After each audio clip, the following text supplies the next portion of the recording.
ফ্রান্সে বিভিন্ন অনুষ্ঠানের মধ্য দিয়ে পালিত হচ্ছে দ্বিতীয় বিশ্বযুদ্ধের সময় ইউরোপের মূলভূমিতে মিত্রবাহিনীর অবতরণের ৮০তম বার্ষিকী। দ্বিতীয় বিশ্বযুদ্ধে নরমান্ডি উপকূলের লড়াইয়ে নিহতদের স্মরণে বৃহস্পতিবার ফ্রান্সে কয়েকটি দেশের নেতাদের উপস্থিতিতে আয়োজন করা হয় ডি-ডের অনুষ্ঠান।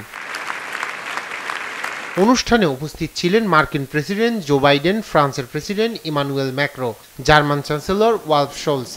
তবে বিশ্ব নেতারা অনুষ্ঠানে সমবেত হওয়ার আগেই সেখান থেকে একটি টিভি সাক্ষাৎকার দেওয়ার জন্য লন্ডনে ফিরে যান যুক্তরাষ্ট্রের প্রধানমন্ত্রী ঋষি সুনাক। ফলে সেখানে উপস্থিত বিশ্ব নেতাদের ছবি তুলতে হয়েছে ব্রিটিশ পররাষ্ট্রমন্ত্রী ডেভিড ক্যামেরুনের সঙ্গে।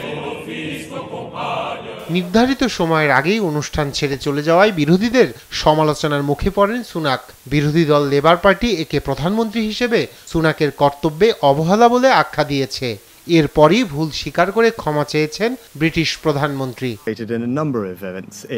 ফ্রান্সে আরো বেশি সময় না থাকাটা এবং সবার সাথে দেখা না করে চলে আসাটা একটি ভুল ছিল। অনাকাঙ্ক্ষিত এই ঘটনার জন্য ক্ষমা প্রার্থনা করছি। সেই সাথে এই অনিচ্ছাকৃত বিষয়টিকে নিয়ে রাজনীতি না করতে সকলের প্রতি বিনীত অনুরোধ করছি।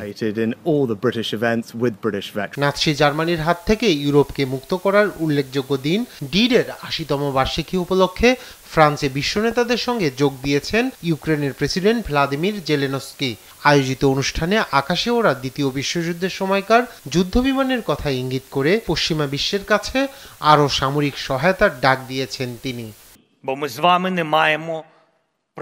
৮০ বছর আগের আমরা এখনো আমাদের ঐক্যের শক্তি, আমাদের জোটের শক্তি এবং পারস্পরিক আদর্শের শক্তি প্রমাণ করতে পারি। ইউক্রেনীয় পাইলটদের অধীনে আপনাদের যুদ্ধবিমান প্রমাণ করবে ইউরোপ শক্তিশালী। যারা ইউরোপকে হুমকি দেওয়ার সাহস করে তাদের চেয়ে শক্তিশালী। একই অনুষ্ঠানে পশ্চিমা দেশগুলোকে ইউক্রেনের পাশে থাকা এবং রুশ অত্যাচারের কাছে আত্মসমর্পণ না করার আহ্বান জানিয়েছেন মার্কিন প্রেসিডেন্ট জো বাইডেন। রায়হান কবির শুভ্র, নিউজ ডেস্ক, দেশ টিভি।